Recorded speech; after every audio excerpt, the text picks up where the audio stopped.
নাবালিকা ছাত্রীকে ধর্ষণের অভিযোগে গ্রেপ্তার স্কুলের গ্রন্থাগারিক।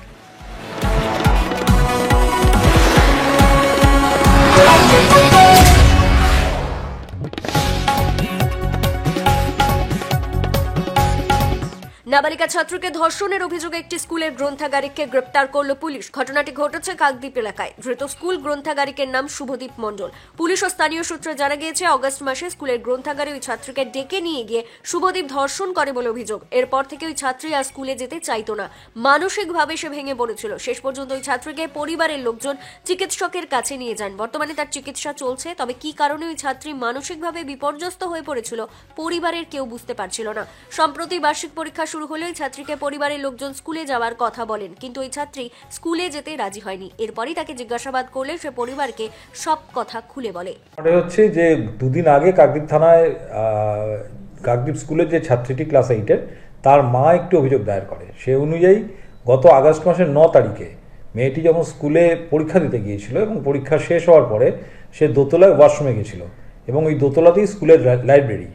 ওয়াশরুম থেকে বেরোনোর পথে ওই স্কুলের যে লাইব্রেরিয়ান যিনি আছেন তিনি মেয়েটিকে একটি ফাঁকা ঘরে নিয়ে যান এবং মেয়েটিকে ফাঁকা ঘরে নিয়ে গিয়ে তাকে জোরপূর্বক ফিজিক্যাল রিলেশন করে এবং সেই বিষয়ে কাকদ্বীপ থানায় একটি মামলা রুজু হয় দুদিন আগে এবং অভিযুক্ত যে লাইব্রেরিয়ান কাকদ্বীপ স্কুলের তাকে গ্রেপ্তার করা হয়েছে এবং সে বর্তমানে পুলিশ কাস্টডিতে আছে। থানার পুলিশ আজকের শুভদীপ মণ্ডল নামে এক অভিযুক্তকে কাকদ্বীপ কোর্ট এডিজে কোর্টে আজকে প্রেরণ করেন। এর বিরুদ্ধে মূলত অভিযোগ হচ্ছে তিনি একটি স্কুলের লাইব্রেরিয়ান টিচার। তিনি গত ইংরেজি 9/8/2024 তারিখে ওই স্কুলেরই একটি 8ম শ্রেণীর ছাত্রীকে এক্সপেরিমেন্ট দেখাবার নাম করে সে যখন বাথরুমে গিয়েছিল সেখান থেকে ডেকে নিয়ে গিয়ে একটি ক্লাসরুমে, ফাঁকা ক্লাসরুমে তাকে জোরপূর্বক তার মুখে হাত চাপা দিয়ে রেপ করে এবং রেপ করার পরে তাকে হুমকি দেয় যে আমি সমস্ত কিছু রেকর্ডিং রেখেছি, তুই যদি কাউকে বলিস আর স্কুলে আসবি না, আর কাউকে বললে তোর এটাকে ভিডিও ভাইরাল করে দেবো, তোর সুসাইড করা ছাড়া কোনো পথ থাকবে না। এটা পরবর্তী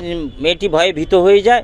দীর্ঘদিন পরে ফাইনাল পরীক্ষা আসার সময় স্কুলের শিক্ষকরা এবং বাড়ির লোকজন যখন স্কুলে যাওয়ার জন্য চাপ দিতে থাকে তখন সে স্কুলে যাবে না বলে সেই তার কারণ জানতে চাইলে সে সমস্ত ঘটনা জানায় এবং তার ভিত্তিতে, সেই ঘটনার ভিত্তিতে কাকদ্বীপ থানায় একটি কেস রুজু হয়, যার কেস নম্বর হচ্ছে 281/24 এবং সেই অভিযোগের ভিত্তিতে এই অভিযুক্তকে গতকাল বারাইপুর এলাকা থেকে কাকদ্বীপ থানার পুলিশ অ্যারেস্ট করে নিয়ে আসে এবং আজকের এডিজে আদালতে প্রেরণ করেন।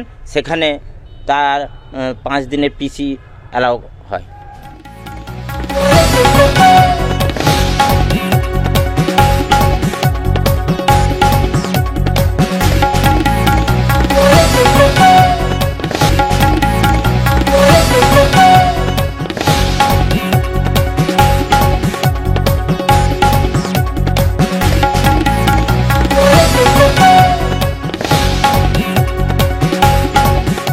কাকদ্বীপ থেকে মুন্না সর্দারের রিপোর্ট, কাকদ্বীপ.com।